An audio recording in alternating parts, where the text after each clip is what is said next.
Aloha, my name is Bria Kelly Cooley, and this is part one of our segment of Talk Stories of Uncle Harry Brown. In this segment, he talks about how he was loaned or bribed by actual community members, how he was homeless even though he still had a home, and how he found out the effects that these turbines were having on his son Kahiao. I call it homeless, but I have a house. Yeah. Yes. But I couldn't necessarily live in it as though it was my own house, in a way that I can come and sleep in comfort on my bed and take the rest. Yeah.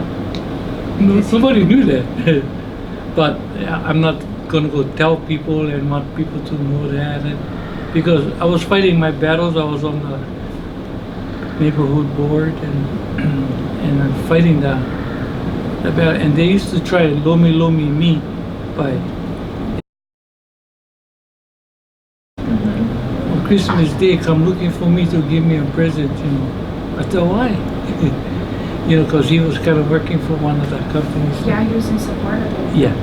So they try to get people to kind of loan me because I was an activist. I was a kind of a mild activist, but we didn't have that kind of stuff. But I wanted to kind of ask you, like, from the beginning, like when he started not sleeping, did you guys? I remember Donna telling me that you guys actually didn't know at first, like he just was not sleeping. You guys didn't know, and someone told you. Is that correct? Like, told you, about some studies and or about some happenings of elsewhere. I think it was in Europe. And so you guys didn't think anything of it. You guys didn't think it was the turbines at the Initially, no. Not initially, because we just thought, oh, he's having some difficulties. But it was more pronounced. You can hear. He can hear.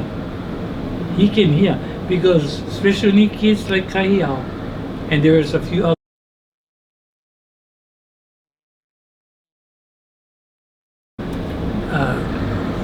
a condition, I forget what the condition was called, but they were also autistic? Yes. Oh. And they had a hard time. A little bit different from mine. Was it just for sleeping also, or? That and their condition was a little bit more different. So people like the wind company, the windmill, they're going to say, and they have said, there are no proof that it affects them, affects the health of anyone, kids like Kahiao. Yeah, there are no proof. I have the proof. Yeah, and I don't need studies like because when they're looking at proof, they're looking at studies. Studies don't take 1 week. Studies don't take 1 day. Studies take a long time. For long time, people never thought that cigarettes was that bad. Now you got no smoking all over the doggone place because they've now made it so that it's not good for your health. But did they have studies? Not really. But people didn't know long ago that paint had asbestos and other things had asbestos that could harm you. And when they found out much later, after the deaths of people, so the studies take a long time, but the result of it is already, I didn't want to be a statistic result at the expense of my son. It wasn't worth it.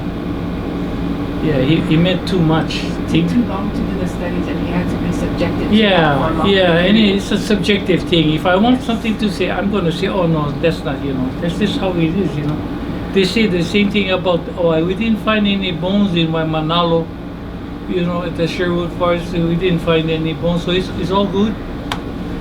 Okay. How much did you look? And how deep did you go? And, I didn't get, but but you can say that.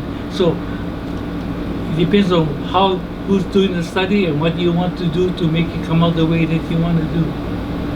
For me, and for my son, for Kahiao, no.